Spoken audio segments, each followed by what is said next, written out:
சூர்யா நீங்க சார் வந்து சொன்னாங்க ஆரம்பத்தில் இந்த முப்பெரும் விழாவை ரொம்ப லெஃப்ட்ல டீல் பண்ணிட்டு போனாங்க.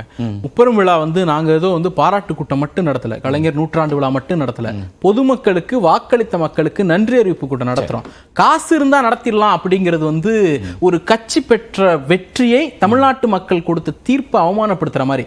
ஏடிஎம் கேட்ட இல்லாத காசா, பாஜக இல்லாத காசா நடத்த சொல்லுங்களேன். வெற்றி கூட்டம் வெற்றி பெற்றால் தான் கூட்டம் நடத்த முடியும். காசு இருந்தா கூட்டம் நடத்தணும் அப்படிங்கிறது கணக்கு கிடையாது. இது ஒண்ணு. ரெண்டாவது, காங்கிரஸை விட்டு திமுக பிரிஞ்சு போயிடும், பிஜேபி நோக்கி போயிடும் அப்படிங்கிறாங்க.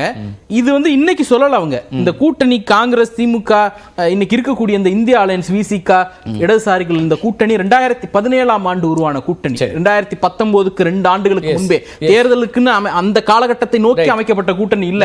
2019க்கு முன்பே இந்த விமர்சனத்தை அவங்க வச்சாங்க. இது பிஜேபி கூட டிஎம்கே போயிடும்னுட்டு போகல. திருப்பி 2019 முடிஞ்சு 21 3 ஆண்டுகள் தாக்கு பிடிக்க முடியாது, 2 ஆண்டுகள் தாக்கு பிடிக்க முடியாது, எங்களுடைய தலைவர் வந்து பிஜேபி கூட போயிடுவாருனாங்க, போகல. 2021 ஆட்சிக்கு வந்த பிறகு ஆட்சியை வந்து பிஜேபி எடுத்து நடத்த முடியாது, இவர் போயிடுவார் 24ல அப்படின்னாங்க, நடக்கல.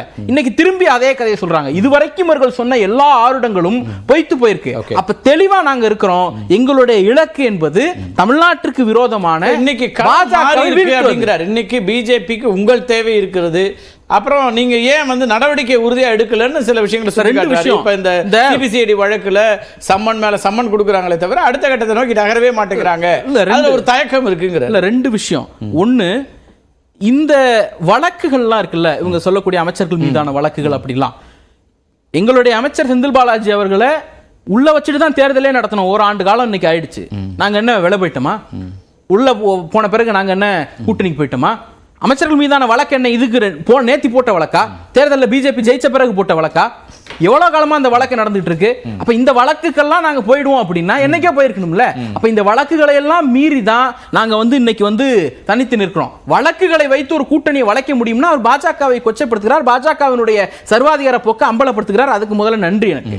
அதே போல இந்த வழக்குகளை வச்சு மிரட்டி மக்களை அந்நியப்படுத்த முடியும் அப்படின்னா அமைச்சர் தூக்கி உள்ள வச்சுங்க. ஆனாலும் கோயம்புத்தூர்ல நாங்க ஜெயிச்சோம்ல, ஆனாலும் கரூர்ல நாங்க ஜெயிச்சோம்ல. அதுதான் யதார்த்த நிலை. நீங்கள் பழி வாங்குகிறீர்கள், அரசியல் பழி வாங்குறீங்க அப்படிங்கிறது தமிழ்நாட்டு மக்களுக்கு நல்லா தெரியும். இன்னொரு முக்கியமான விஷயம், இவங்க வந்து காங்கிரஸுக்கு வந்து துணை முதலமைச்சர் ஆசை வந்துருச்சு, அது இதெல்லாம் ஓகே. அதுக்கு அவங்க என்ன சார், அது கட்சி முடிந்த கையோட தேர்தல் முடிஞ்ச கையோடு அவர் பேசினார். தேர்தல் முடிஞ்ச கையோடு அவர் அந்த கட்சிக்கு புதிதாக மாவட்ட தலைவர்கள் அத்தனை பேர் மாவட்ட கூட்டத்தில் பேசுறாங்க சார். சொல்றேன், அந்த கட்சிக்கு மாநில தலைமைக்கு புதிதாக வந்திருக்கிறார். அந்த கட்சியை உத்வேகப்படுத்தணும், வாக்கு வங்கியை கூட்டணும், அந்த கட்சியில அவனுடைய ஆக்டிவிட்டி அதிகப்படுத்தணும் என்கிற எண்ணத்தில் அவர் அதை வெளிப்படுத்துகிறார். அதை வந்து நாம என்ன பண்றோம், கூட்டணியில் பிளவு, கூட்டணியில ஏதாவது ஆக போகுது அப்படின்னு சொன்ன உடனே அடுத்து 1 வாரம் 1 மாசம்லாம் இல்ல, அந்த டிஸ்கஷன் டிபேட்டா மாறுறதுக்கு முன்னாடியே அவர் மறுப்பு கொடுக்கிறார். எஃகு கோட்டையாக இருக்கக்கூடிய இந்த கூட்டணியை யாரும் எதுவும் செய்ய முடியாது அப்படின்னு மறுப்பு கொடுக்கிறார். அப்ப அதை வந்து நீங்க பேசுறீங்கன்னா அந்த எஃகு கோட்டையாக நாங்கள் இருக்கிறோம் அப்படிங்கறத நீங்க எடுத்துக்கணும்ல. அப்ப திமுக பாஜகவோடு போயிடும் அப்படிங்கிற சலசலப்பு இருக்குங்கிறத சொல்றாரு சார். நீங்க அதுக்கு முன்னாடி இன்டாக்டா இருக்கீங்க, இன்னைக்கு அவங்களுக்கான ஆஸ்பிரேஷன்ஸ் இருக்குன்றாரு. பொலிட்டிக்கலா இருக்கக்கூடிய ஒரு கட்சிக்கு எல்லா விதமான ஆசைகளும் இருக்கும், அதிகாரத்துக்கு வரணுன்ற ஆசை இருக்கும், அதுக்கான வாய்ப்புகளை பார்ப்பாங்க. முக்கியமான விஷயம் சார், ஒண்ணு, நீங்க வந்து கூட்டணியிலிருந்து பிறந்து போவாங்கன்னு நீங்க கருதக்கூடிய இவங்க காங்கிரஸ் தான் சொல்றாங்க இது எஃகு கோட்டை அப்படின்னுட்டு. விசிகாவை சொல்றீங்க, அண்ணா கண்ட சின்னம் உதயசூரியன் மாதிரி எம்ஆர்கே எங்களுடைய அமைச்சர் கண்ட சின்னம் பானை அவர் தான் எடுத்து கொடுத்தார் இந்த சின்னம்னு விசிகாவுடைய தலைவர் எழுச்சி தமிழர் அவர்கள் அக்னாலஜ் பண்றாங்க. இதெல்லாம் இந்த கூட்டணிக்குள்ள நடக்கக்கூடிய விஷயம். வழக்குகளை பத்தி பேசினாங்க. அதிமுக வழக்கு இல்லையா? ஆளுநர் ஏன் நாங்க சம்மன் அனுப்பி இது பண்ணலன்னு கேட்டீங்களா? ஆளுநர் ஏன் இன்னை வரைக்கும் முன்னாள் அமைச்சர்கள் மீதான கோப்புகள் மேல உட்கார்ந்திருக்காரு? கூட்டணி தான் இல்ல. ஆளுநர் வந்து கொடுக்க சொல்ல வேண்டியதான அந்த கோப்புகளுக்கான அதிமுக அப்படி ஒரு முடிவு எடுக்குமா அப்படின்னு ஒரு எதிர்கேள்வி வைக்கிறார். வழக்குகளை வச்சுதான் அதிமுக ஒரு கூட்டணி முடிவுகள் எடுக்கும்னா அதிமுக இந்த முடிவை எடுத்திருக்காது. நாங்க எங்க பாஸ்ட்லயே வழக்குன்னு புதுசு இல்லையேங்கிறாரு. அதிமுக எப்ப சார் வழக்குகளை வச்சு ஒரு உதாரணத்துக்கு சொல்றாரு சார். திமுக மீது ஒரு பார்வை நீங்க வைக்கிறீங்கன்னா அது மற்ற கட்சிகளுக்கு பொருந்தும். வழக்குகளை வச்சு அதிமுக எப்பயாவது சொன்னேன் சார், கேட்டு இன்னொருத்தரையும் போட்டு கேளுங்க சார். நான் என்ன சொன்னேன், இந்த வழக்குகள் சிக்கல்கள் திமுகவுக்கு இருக்கிறதுனால் திமுக பிஜேபியை நோக்கி போகும். பிஜேபி இல்லையேங்கிறாரு. இந்த வழக்கு இன்னைக்கு வரலையே, இதெல்லாம் ஏற்கனவே இருக்கிறதானே, இந்த தேர்தலே நாங்க அந்த முடிவு எடுக்கலையே அப்படிங்கிறாரு. சார், இந்த தேர்தல் எடுக்காது வேற.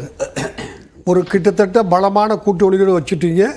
தமிழ்நாட்டை பொறுத்த வரைக்கும் காங்கிரஸுக்கு ஆதரவான நிலைப்பாடு இருக்கு, மோடிக்கு ஓட்டு இல்லைன்னு ஒரு குழந்தைக்கு கூட தெரியும். அதனால நீங்க இப்ப ரிஸ்க் எடுக்க மாட்டீங்க. உங்களுடைய 4-5 சீனியர் மினிஸ்டருக்கு தலைமையில கத்தி சுத்திச்சுனால் வேற வழி இல்லை. எந்த அரசியல்வாதியும் தன் கட்சியை காப்பாற்றுறதுக்கு அந்த முடிவு தான் எடுப்பான். ரைட். அதெல்லாம் அவருடைய தமிழ்மணி சாருடைய விருப்பமாகவோ அல்லது எதிர்பார்ப்பாவோ இருக்கலாம். திமுகவினுடைய தலைவர், எங்களுடைய தலைவர் மிக தெளிவா இருக்கிறார். தமிழ்நாட்டை காப்பாற்றுகிற அணி இந்தியா அணி. நீங்க வேற ஒரு விமர்சனம் வச்சீங்க, நான் அது கணேஷ் பேசிட்டு வரேன். கணேஷ், இப்போ